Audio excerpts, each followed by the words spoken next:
السلام علیکم ورحمۃ اللہ وبرکاتہ۔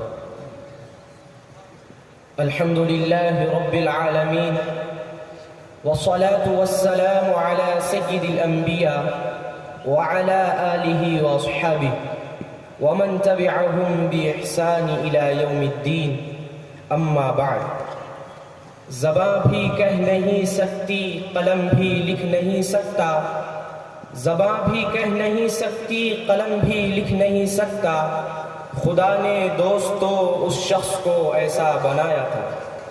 معزز اساتذہ کرام، حاضرین مجلس، میں ایک ایسے عظیم الشان رفیع المرتبت ہستی پر چند لمحے روشنی ڈالنے کی کوشش کروں گا جس کے بارے میں کم سے کم یہ کہا جا سکتا ہے کہ ایسی بالغ نظر اور عبقری شخصیت کسی قوم کو روز روز نہیں ملا کرتی، اور وہ ہستی ہے حضرت شاہ ولی اللہ محدث دہلوی کی۔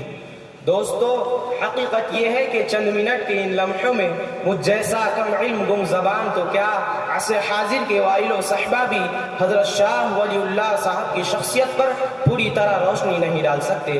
محترم حضرات، تاریخ کے اوراق ایسے قداور شخصیتوں کے تذکرے اور اخلاص و عمل کے نقرئی چہروں سے ہمیشہ روشن و تابناک رہیں گے، جن کی بلند پروازی، بالغ نظری اور جلالت و کردار نے تاریخ انسانی کو نئے نئے زاویے اور نئی نئی جہتیں عطا کی، اور عالمی ادب و لغات کو اثار و اخلاص، قربانی و جفا کشی، ہمدردی اور جافشانی کا درس دیا، اور خواب غفلت میں مست لوگوں کو بیداری کا پیغام سنایا۔ حضرت شاہ ولی اللہ محدث دہلوی اصطلاحی زنجیر کے ایک سنہری کڑی ہے، جن کو اگر دعوت و عزیمت کو کوہ گرا اور ارشاد و تلقین کا سمندر کہا جائے تو بیجا نہ ہوگا۔ ان کے اصلاحی و تجدیدی کارناموں کا دائرہ اتنا وسیع و عریض ہے کہ اس کے سامنے ابن رشد، ابن قیم، ابن تیمیہ کے کارنامے بھی مات پڑ جاتے ہیں۔ شاہ ولی اللہ صاحب کا شمار عالم اسلام کی عبقری شخصیتوں اور تاریخ آدم کے جن انسانوں میں ہوتا ہے، وہ اپنے دور کے بہترین مفکر تھے، زبان و بیان کے جادوگر اور قلم کے بادشاہ تھے، قوم کی ڈوبتی نیا کے کھیون ہار تھے، امت مسلمہ کے نباز تھے، بے کس اور پریشان حال قوم کے غمخوار ہمدرد تھے، ملک و قوم کے مسیحا تھے۔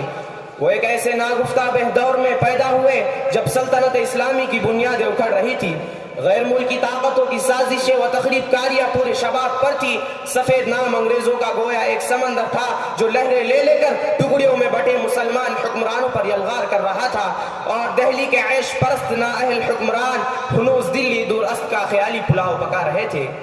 اور پھر اندرون ملک اس وقت کی تین نوخیز طاقتوں سکھ، جاٹ اور مراٹھوں نے زمین و آسمان ایک کر رکھا تھا، لیکن فرزندان اسلام کو عیش کوشی، سہولت پسندی اور غفلت شعاری سے بالا تر ہو کر کچھ سوچنے، کچھ دفاعی اقدامات کرنے کی ضرورت محسوس نہ ہوتی تھی۔ وہ طاؤس و رباب چھوڑ کر شمشیر و سنان کا تصور کرتے ہوئے گھبراتے تھے، نغموں اور گیتوں کی راگ سے نکل کر بندوقوں کی آنکھ سے آنکھ ملانے کی جرات ان میں مفقود ہو چکی تھی۔ حضرت شاہ صاحب کا سب سے اہم تجدیدی کارنامہ وہ ہے جو ترجمہ قرآن اور اشاعت حدیث کے روپ میں ظاہر ہوا۔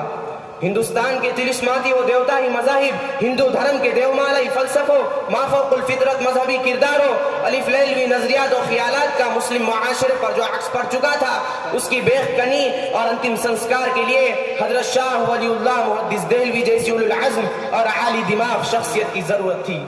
یہ سرزمین ہند کا ایک خواب تھا جو سن 1703 عیسوی میں شرمندہ تعبیر ہو گیا۔ میرے دوستو، یہ تو ایک محدود ملک ہندوستان کی کہانی تھی جہاں اسلام عرب و عجم کے کئی ممالک کا چکر کاٹ کر اور اپنی بہت سی نازگی، بالیدگی اور رعنائی کھو کر آیا تھا۔ حیرت تو ہے، مصر و شام، عراق و ایران جیسے ممالک بلکہ سارے ہی عالم اسلام کا برا حال تھا۔ اسلامی عقائد و افکار کو ڈھونڈ لگ گئے تھے، صحت مند نظریات و خیالات کی جگہ یونانی فلسفوں نے لے لی تھی۔ علماء و جہلا سب ایک ہی میدان میں ننگے کھڑے تھے، امیر و غریب سب ایک ہی دگڑ پر چل رہے تھے، سرمایہ دار مزدور اپنی بربادیوں پر ماتم کنا، عمرا و سلاطین مفلوق الحال کاشتکاروں کا خون چوس کر اپنی پیاس بجھاتے اور محفلیں گرم کرتے تھے، لیکن کسی گوشے سے وہ آواز نہ اٹھی جو فاقہ کش مزدوروں اور کسانوں کو ذلت و رسوائی کا جوڑا اتار پھیرنے پر مجبور کر دیے۔ علماء و فقہاء ان مسائل کا کیا حل تلاش کرتے، وہ لوگ تو خود الگ الگ ٹکڑیوں میں بٹے ہوئے تھے۔ حضرت شاہ صاحب نے ہر سلگتے ہوئے موضوع پر قلم اٹھایا اور ہر مسئلے کا حل پیش کیا۔ وہ عقائد ہو یا عبادات، سیاسیات ہو یا سماجیات، معاشیات ہو یا اقتصادیات، خواہ زندگی کا کوئی بھی مسئلہ ہو، حضرت شاہ صاحب نے زندگی کے ہر پہلو پر سیر حاصل روشنی ڈالی۔ حضرت شاہ صاحب کا سب سے اہم تجدیدی کارنامہ وہ ہے جو ترجمہ قرآن اور اشاعت حدیث کے روپ میں ظاہر ہوا۔ میرے دوستو، ترجمہ قرآن کی ابتدا سب سے پہلے ہندوستان میں شاہ ولی اللہ نے کی۔ ترجمہ قرآن کا ہندوستان میں سب سے پہلے شاہ ولی اللہ نے کیا۔ حدیث کا علم شاہ ولی اللہ نے پھیلایا۔ شاہ ولی اللہ نے کیوں پھیلایا؟ اس لیے کہ شاہ ولی اللہ سمجھتے تھے کہ اگر قرآن حدیث کے علوم کو پھیلایا نہ گیا تو انگریزی حکومت اسی طرح مستحکم ہوتی رہے گی اور اسلام کمزور ہو جائے گا۔ حضرت شاہ صاحب نے ایک کتاب لکھی ہے حجت اللہ البالغہ۔ علماء جانتے ہیں کہ اتنا اسلام کی تاریخ میں اتنی عظیم المرتبت کتاب شاہ ولی اللہ سے پہلے کسی نے نہیں لکھی۔ شاہ ولی اللہ وہ انسان ہیں جنہوں نے سب سے پہلے قرآن کریم کی آیات کو لے کر اسلام کا معاشی نظام پیش کیا، اسلام کا اقتصادی نظام پیش کیا، اسلام کا نظام سیاست پیش کیا، اسلام کا طرز معیشت پیش کیا، اسلام کے طلب معاش کا فلسفہ پیش کیا۔ اور شاہ صاحب کی اس کتاب کو اسپین اور مارکس نے پورے 70 سال بعد چرایا اور ان اصولوں کو چرا کر قرآن اور اللہ کا نام ختم کر کے اشتراکیت کا نام دے دیا۔ شاہ ولی اللہ وہ واحد عالم ہے جنہوں نے سب سے پہلے اسلام کا معاشی فلسفہ پیش کیا، اور ان کی کتاب حجت اللہ البالغہ، تفہیمات الہیہ، فیوز الحرمین اور دیگر بہت ساری کتابیں ان کے علوم کا جیتا جاگتا ثبوت ہے۔ میرے دوستو، سن 1762 عیسوی میں حضرت شاہ صاحب اس دار فانی سے کوچ کر گئے، مگر آج بھی ان کے افکار و خیالات، صحت مند نظریات ہمارے لیے شمع ہدایت اور مشعل راہ ہے۔